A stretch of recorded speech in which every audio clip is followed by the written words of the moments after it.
Na última prova do Enem, nós tivemos uma questão muito interessante, que envolveu a titulação, em que nós temos uma bureta, em que vamos ter uma concentração conhecida, chamada de titulante, e na parte de baixo nós teremos uma Erlenmeyer chamado contendo de o titulado. ácido, nós queremos determinar a concentração, o ácido tartárico no caso, como nós podemos ver no esquema aí representado. Então, na parte de cima nós temos o hidróxido de sódio, de concentração apresentada de 0,10 mols por litro. Na parte de baixo nós temos o ácido tartárico que nós queremos determinar, de um líquido de 25 ml desse ácido.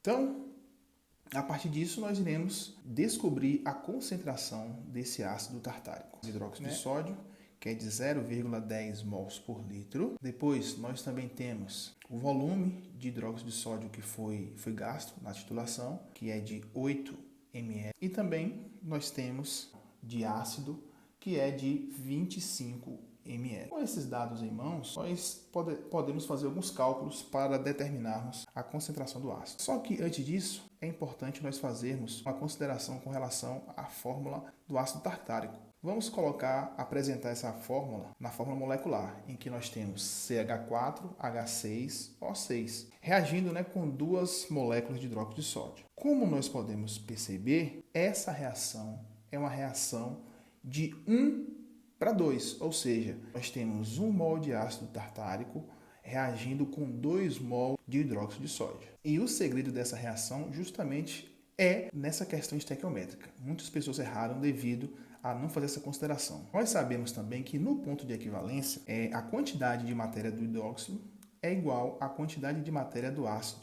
Só que nós temos que fazer a consideração que a reação é uma proporção de 2 mols de base para 1 mol de ácido. Fazendo aqui meio pelos extremos, eu posso multiplicar 2 vezes a mais e escrever 2 vezes quantidade de matéria do ácido é igual a quantidade de matéria da base. Sabemos também que quantidade de matéria é concentração vezes volume.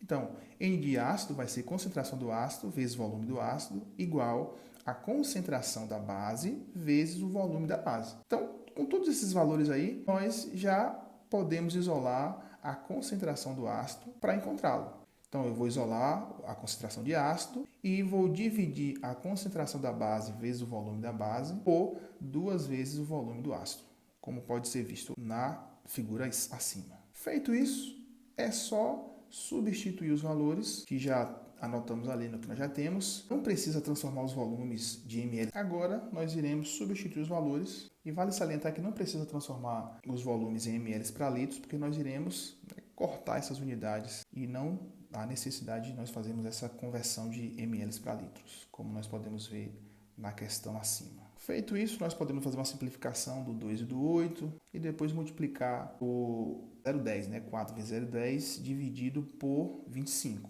em que nós obteremos o valor de 0,016 mols por litro. Entretanto, quando nós olhamos para as alternativas, nós não vemos o valor de 0,016 mol por litro, porque ele quer o valor da concentração comum. Para isso, nós iremos multiplicar 0,016 por 150 gramas por mol, para assim nós obtermos o valor da concentração comum, então, que é o valor de 2,4 gramas por litro. De estequiometria e saber transformar concentração molar em concentração comum. Bons estudos e boa prova.